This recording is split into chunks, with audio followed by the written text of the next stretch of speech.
Well, good afternoon, everyone. My name is Baylee Asbury. I'm the Director of Outreach and Education for Missouri Soybeans Programs. We're excited to have you guys on today for this month's Farm in Focus Engagement 101, how to be more engaged with Missouri Soybeans programming. I'm joined today by two fabulous farmers here in Missouri, one who serves on our Missouri Soybean Association board, Matt Wright, and then Andrea Kientzy, who is a very engaged member, but also served on our inaugural class of Policy Leaders Fellowship.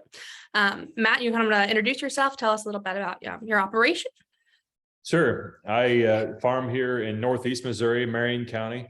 I'm actually farm in 3 different counties, Marion, Lewis, and Shelby. With my family, we raise cows, corn, and soybeans. Mm-hmm. Andrea? I'm Andrea Kientzy. I'm from Lincoln County, Missouri, where I married a 4th-generation farmer. We have a cow-calf operation and we grow corn, wheat, soybeans. We gave up on the boys and kicked them out because they weren't making us any money. So we're practicing empty nesting now. Cool. I'm going to pull up a PowerPoint slide deck real quick and make that full screen. Perfect. So I put together a couple of slides here to kind of guide our conversation on different ways to engage with Missouri soybeans.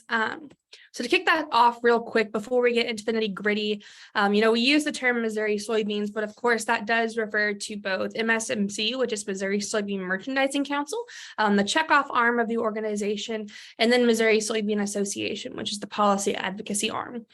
There's 2 different boards, so we have a board for each of those organizations, and that is all done via our 7 grower districts. So a lot of the time when we're talking about the different opportunities and programs that we have, our grower districts play a large part in that. Matt's a District 3 director, and Andrew was our District 6 representative with Policy Leaders Fellowship. The map is right there, and you can also find that online as well. This kind of highlights the MSMC mission and vision, of course, for the vision, empowering Missouri soybean farmers through innovation. We do that every day through countless programs and our projects for funding, et cetera. So it kind of guides the conversation for all the ways to stay engaged.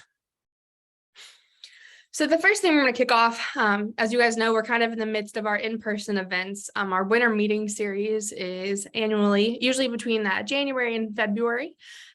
We got our last one coming up next week, partnering with Lincoln County Farm Bureau with Andrea. So our winter meetings, we host every year in all 7 of those districts, kind of spread it out across different venues and different locations across the district. I know, Matt, you are at our District 3. From a board member, from a farmer, what can you expect when we're going into those winter meetings?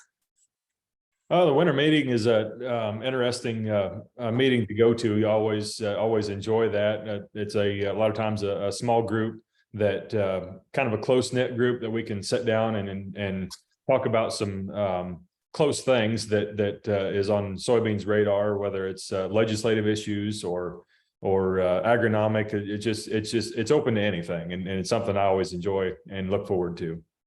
It's one of the biggest opportunities for our farmers and our staff to engage throughout the year. I know, Andrea, we're partnering with your county's Farm Bureau for our last winter meeting of the year. Do you kind of want to tell us what that kind of looks like and how that looks different compared to our other winter meetings that Missouri Soybean was solely hosting? Sure. So this year, the Lincoln County Farm Bureau is hosting Dr. Scott Brown from the University of Missouri Extension.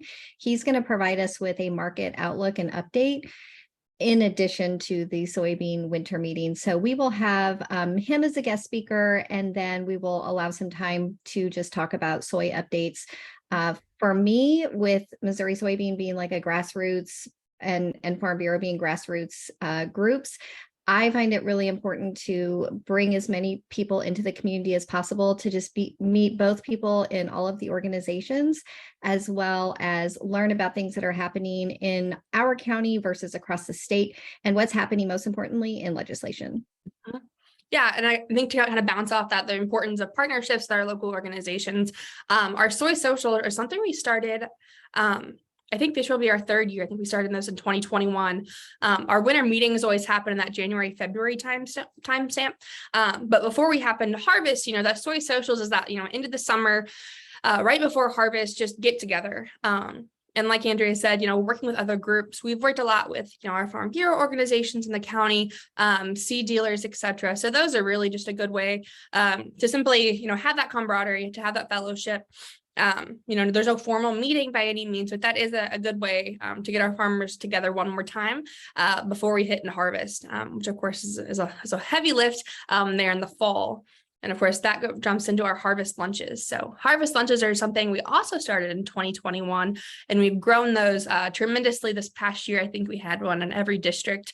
And that's something our team, usually, 2 or 3 members of our team will hop on to different elevators across the state, and we'll hand out those lunches as farmers come across the scale. I think it was last year we had one at Ursa Farmer Co-op there in Canton. And I know, Matt, you weren't able to make it out, but we did a home delivery. So we brought the rest of those lunches out to Matt and his family. And so those are those 3 big in-person events we have every year, and they're fantastic. And so we, send out those mailers and invites, and we partner with different groups. But we really look forward to those. So, if you're simply, a member of Missouri Soybeans or a farmer, soy checkoff payer, or interested in learning more about Missouri soybeans, all of those are fantastic opportunities to do it. We had some bigger partners. I know FMC worked with us on our winter meetings this year. CFM worked with us on our harvest lunches, as well as our soy social. So there's a lot of cool things happening at those events. And so when we post those things on social media or email blast, make sure we encourage you to come. They're always a fantastic time. There's always food and beverages provided. And of course, learning more about what your soy organizations are doing for you. And Baylee, I would just add to that I think when you get the farmers out to socialize with one another, it just really helps them, because they understand that they're not the only ones facing certain issues on their farm, and that they're not alone. And even though farmers just want to farm and be left alone, it's really good for them to get out there and talk with other farmers. Something this winter meeting series, I know we've done a District 3, of course. Our CEO, Gary Wheeler, has been to all of those meetings and was asking farmers there, what keeps you up at night? Like, what are those concerns you have? And it's always great to, farmers to talk about those things. If this is what keeps you up at night, there's so many other farmers in the room that feel the same way. And it's good for not only farmers to know that everyone is facing those same struggles and has those same wins. Then, of course, for our team to know that. So when we go back to Jefferson City or Columbia to our office, we know what's on top of our farmers' minds. So it kind of gives us some guidance to move forward as well. There's just so much to say about the fellowship that happens at all of those events. I would 100% agree with that. Those soy socials were even this past summer. In our area, we had a windstorm that came through, and everybody was wanting to talk about it. And how much wind did you have? How much damage? And so it was very good. I also wanted to say that my crew really appreciates the harvest lunches. That's a highlight. Hey, when are the lunches coming? We want those coming, and so that's always a pick me up there in the middle of harvest. Yeah, those are some of my favorite things. I always think harvest lunches are my favorite time of year. Farmers, they're rolling through, your interactions with everyone is most of the time less than 30, 60 seconds, depending on the length of the line. But it's so happy, you maybe got like the wife or, the kid or the dog in the passenger seat. And so being able to get them 2, or, hey, can I get 6 more for the field crew? It's such a great time. And, I really look forward to doing those. And of course, if you have any questions on those in-person events or anything we've talked about so far, or anything coming up, you can make sure to drop those questions in the Q&A box, and we will answer those towards the end. So the next thing I wanted to talk about is Policy Leaders Fellowship, which is something Missouri Soybeans and Iowa Soybean Association worked together last year and launched it. So I know Andrea was in the first class last year, and then we're in the middle of our second class now. Andrea, can you kind of talk about what that application process looked like? And I know I kind of highlighted those 4 key parts. Kind of talk about your experience with PLF and what that looks like and why people should get involved in that. Yeah, so I wasn't really sure what I was in for when I applied for the Policy Leaders Fellowship. This event was a year-long event partnering with Iowa Soybean Association. So we got to learn and network and meet with individuals across our state and across the state of Iowa, which was really beneficial. And I think it just further expands your network of people that you can reach out to and again, know like what kind of what kind of weeds are you seeing? What kind of populations are you planting this year? How is your ground? How is your weather? I just think that having more people that you can bounce those ideas and things off of were really beneficial. As far as the application process, super easy. I believe it was like a 1-page application, like, why do I want to be involved? What do I have to offer? And I think any farmer in the state of Missouri can easily answer that question because you have an interest in agriculture in Missouri. And then we got to attend the January board meeting, annual meeting for Missouri Soybean, which was really interesting. And we joined the Missouri Soybean board and the Merchandising Council board to do legislative visits at the Capitol.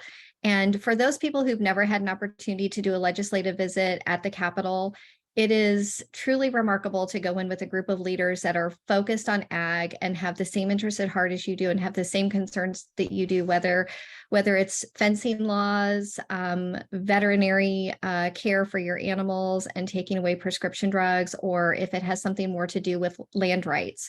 So I thought it was really beneficial to learn from those leaders and understand that I provide value just sharing my story with people that are making laws in our state.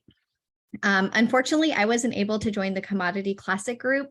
They did go to New Orleans last year and they got to visit I wasn't there. You're on mute.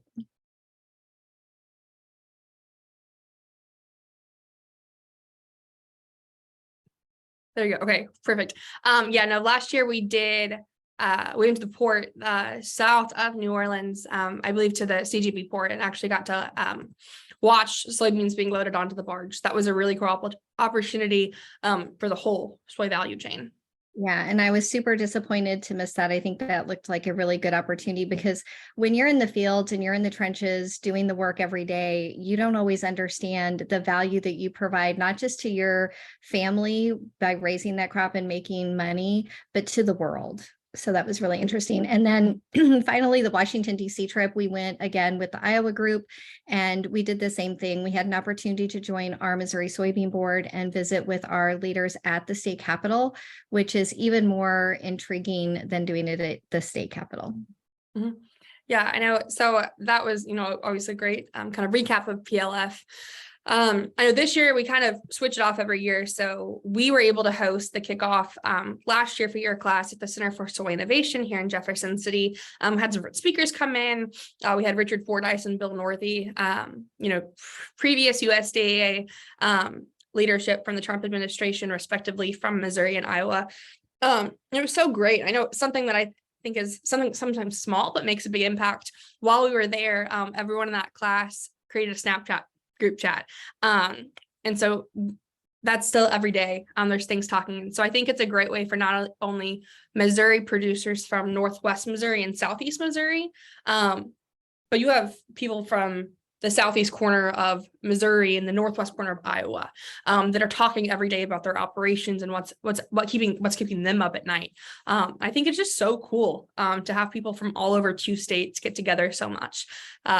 This year for the kickoff, Iowa hosted it, and we went to the Farm Progress Show, which I had never been to, and several of our farmers hadn't either. So that was amazing. And of course, we met with industry partners. Bayer sponsors that program, and then had some speakers come in that next day. Classic for this year, we're taking the trip down to Orlando. I know Matt will be joining us there, and we'll be doing some agronomy. Obviously they don't grow a whole lot of soybeans in Orlando, but we'll be doing some citrus tours on the agronomic side, and then looking at the sustainability and environmental ecosystems part of like the swamp down there. So it's really cool to kind of see the full scope and kind of get out of our comfort zone.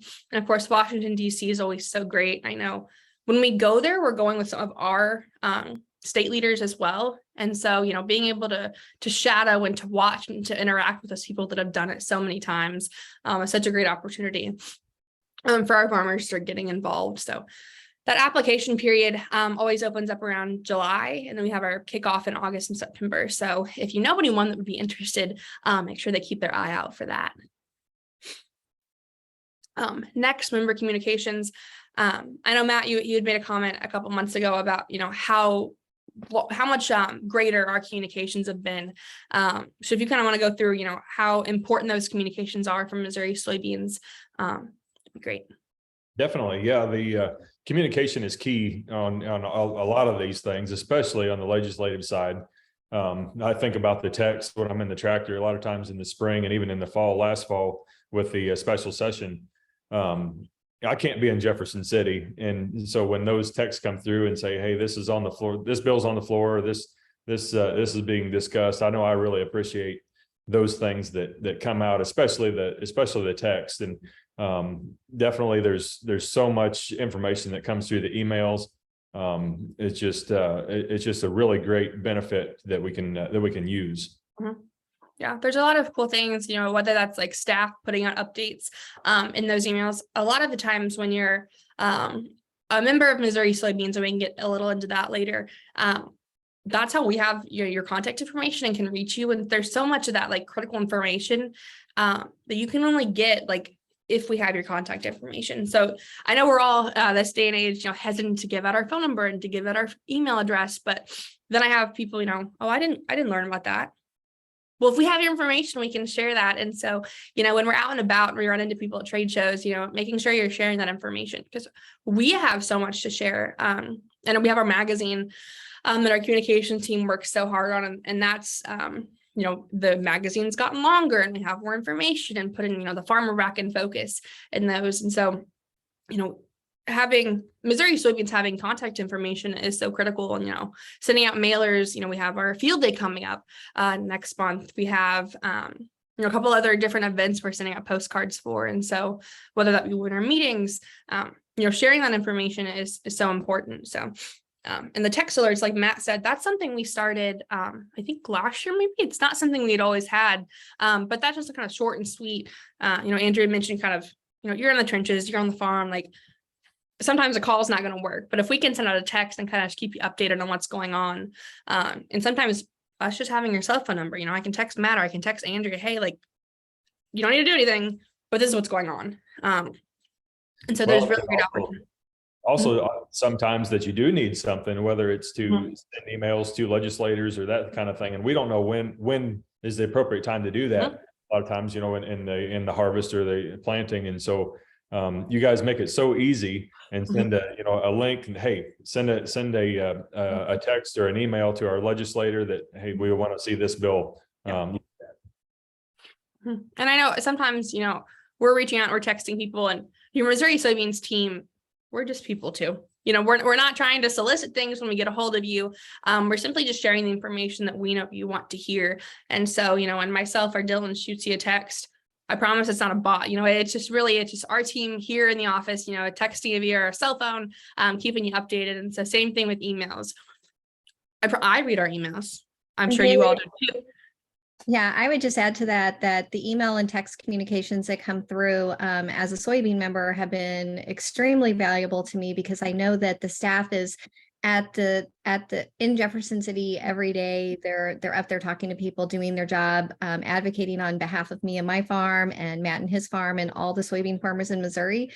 But sometimes when things come down to the wire, they really need to hear from farmers like us.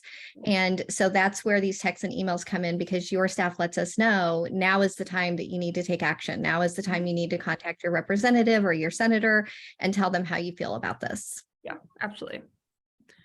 So I will move on.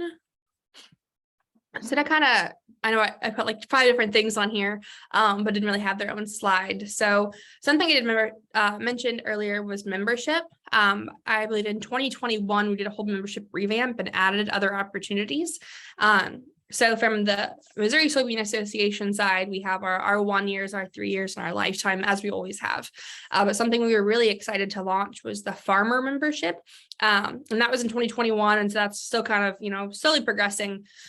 And so I can talk about that a little bit more. I will bring up, there was a question in the chat box that I can kind of bounce off this. I pay into the checkoff.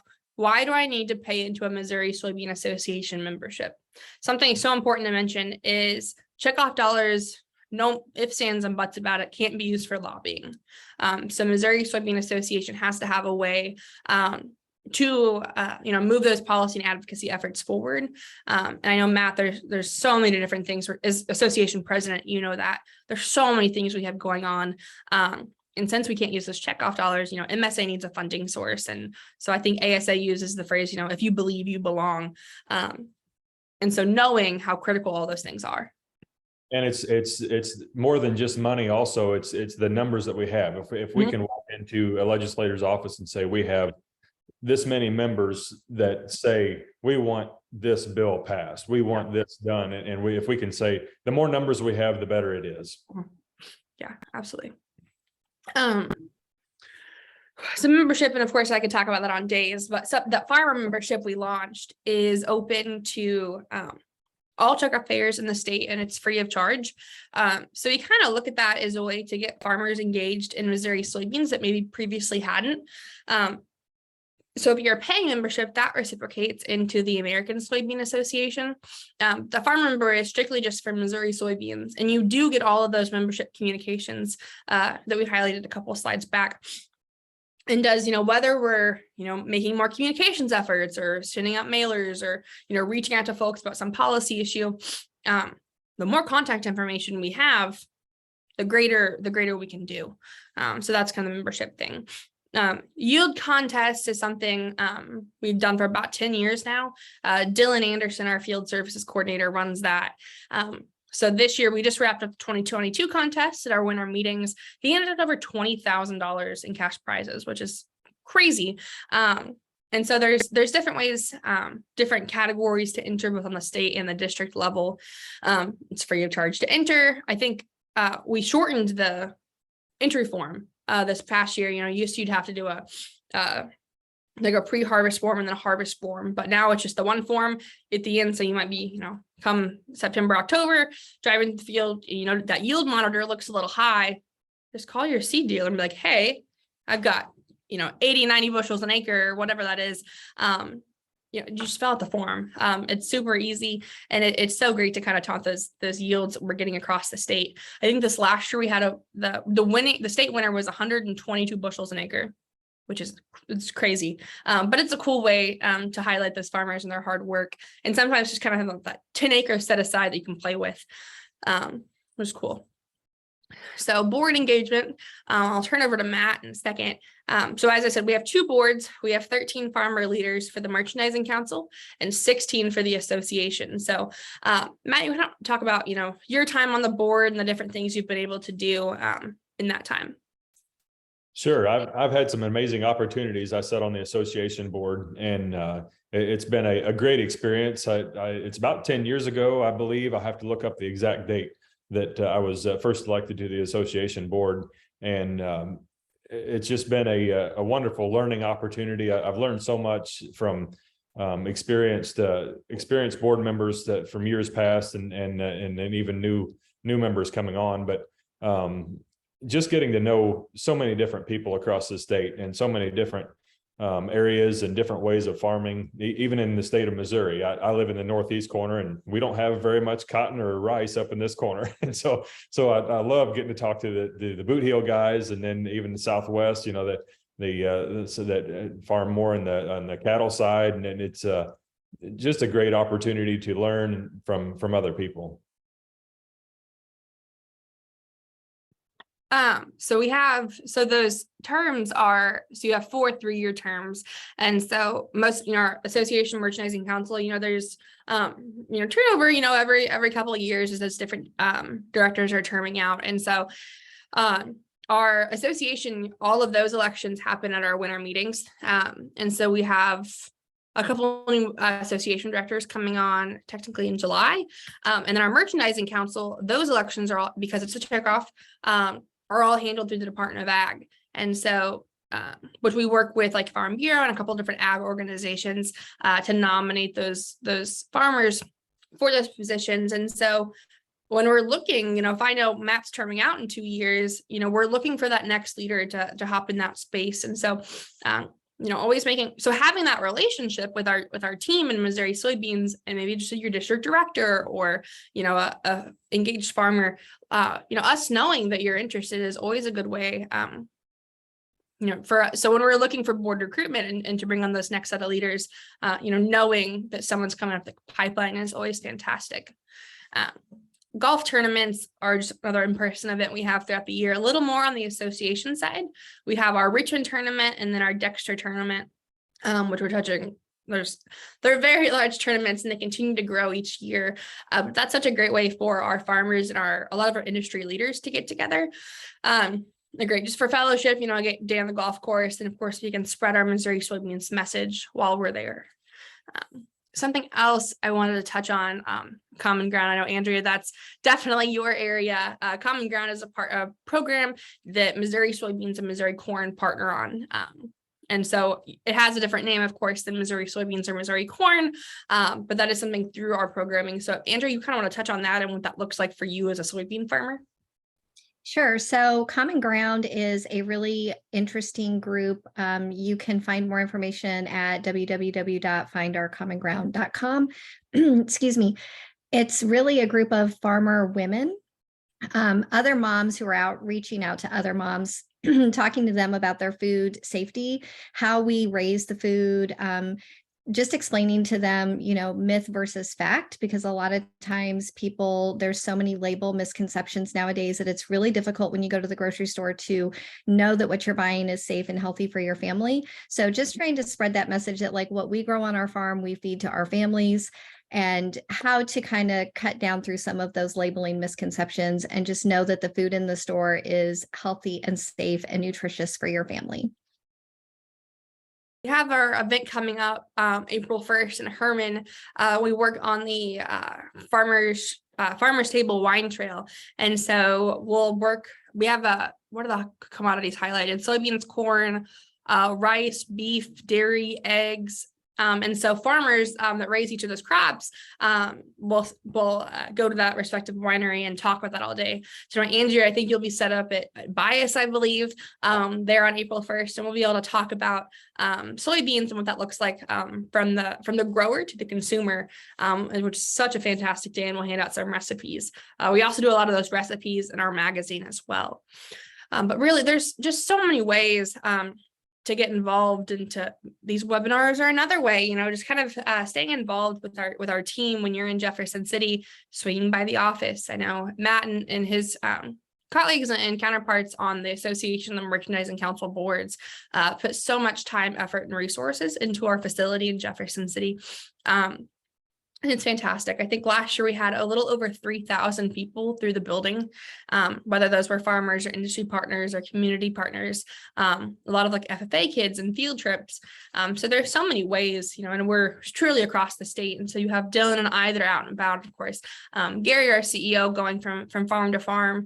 And then we also have Brad, who's our Southeast Missouri field coordinator. And so, we try to be at as much things as possible. Because again, we are a statewide organization, and of course we rely heavily on those board members and those engaged members as well. So we do have a couple questions. Can you repeat the terms for each board? So both boards have the same term limits. They have 4 terms of 3 years each. So about 12 years. However, so Matt McCrate and Tom Rafferty, who were association board members, were on kind of before that term limit came in for the association. They just turned off this year with 15 years of service to the board. And I think, Matt, I know you'll be a little over 12 as well, based on when you came on. So a lot of time and commitment, I know, to the team. It's so cool to watch the board's kiddos, grow. It's so cool. And Missouri Soybeans is such a family across the board. And so having more folks is so much fun. A couple other messages. I don't have the financial means to be a lifetime member. Can I still be really engaged with MSA? So I mentioned our farmer membership, which is free to all of our checkoff payers. We have our 1 year, which is $100. So our 1 year advocate member, our 3 year advocate member, which is $250, so it saves you $50. And then our lifetime memberships are $1,500. So essentially that would be 15 1 year memberships. And so there's so many different ways. You don't have to be a paying member of the association to get involved. Of course, that's fantastic. And Matt hit on those highlights earlier. but having that check off engagement is so critical. I know Matt's counterparts on the merchandising council side are working right now through the RFP process on which projects the checkoff will be funding this coming fiscal year. And again, just those board members and those team members knowing what's priority for you guys, and for our non super engaged farmers, that lets us know where those resources need to be spent, whether that is an upcoming election or simply an agronomic issue that you want us to spend dollars on researching. And again, that's just communication. That's just staying updated. I know Andrea, I always know what Andrew's having for breakfast on our Snapchat. And so it's so fun, to be engaged and know what's going on, and, dripping out your Missouri Soybean coffee cup, etc. And so simply just being engaged is so important. And there's so many ways to do it. Of course, we'd love to have lifetime memberships because that's such a great dedication to Missouri Soybean Association. But there's so many other ways.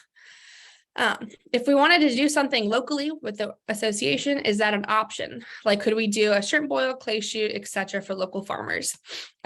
Absolutely, I know. So when Andrea mentioned partnering with Lincoln County Farm Bureau, they reached out and said, hey, this would be a great opportunity. And so we jumped at the bit.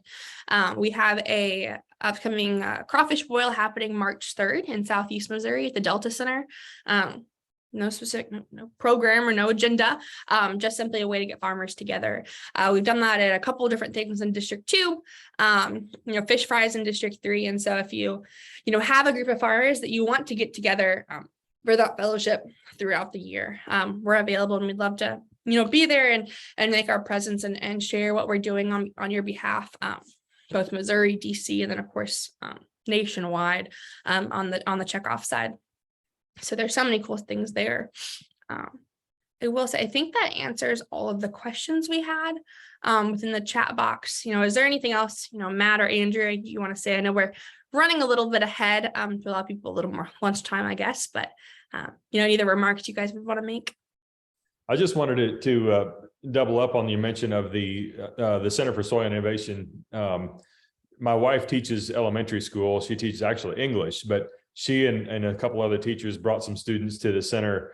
I think it was last year, and the kids loved it. I mean, they just, all of the things that you can do and see, and the kids that upper elementary age is just so impressionable, and they loved it. And of course they got to eat ice cream at the end, and they loved that. But even all of the displays and the pictures and the interactive things that they can do, I wanted to make sure to mention that's such a benefit for kids that can go to that center and see those things. Yeah, I mentioned every time we're out and about, I mentioned if you're coming through Jeff City, just swing by. It's again, we're all just here, hanging out and working on your behalf. And so if you come by, there's always someone available for a tour and to show you all the cool things. I know Andrea's been here several times. There's, usually a little more happening in the warmer months outside, but there's a lot of cool things internally as well. But that's all. I don't have any other questions in the Q&A box or in the chat box. So I know we're a little ahead, but Andrea and Matt, I wanted to thank you again. I think in that, 30 minutes, we got so much accomplished and went through all the, countless ways that people can be engaged with Missouri soybeans. And so, of course, if you are interested in becoming more involved, reach out to your fellow farmers like Andrea, like Matt. On the screen, we have, all of our social media platforms. mosoy.org is our newly revamped website that has all those opportunities. Of course, those are always on social media when we're sharing those. Our website always has the upcoming events and different things that are going on. But you're also always welcome to call myself or call the office as well. So just because of this webinar is over, don't feel like the question time is over anytime. Yeah. And I'm willing to talk or answer questions at any time. So. Absolutely. But awesome. With that being said, guys, if you enjoyed today, I appreciate you hopping on. This webinar will be posted on our YouTube channel for later use. So if you have or of that someone that might be kind of teetering on the edge of wanting to get more involved, shoot them the link. We have these resources. Make sure to share it though. But that being said, I will stop the share And I think that's all. So again, Andrea, Matt, thank you again. I appreciate you spending your lunch hour with us. With that being said, I will go ahead and end. So thank you again, guys. I appreciate it. Thank you. Thanks. Mhm.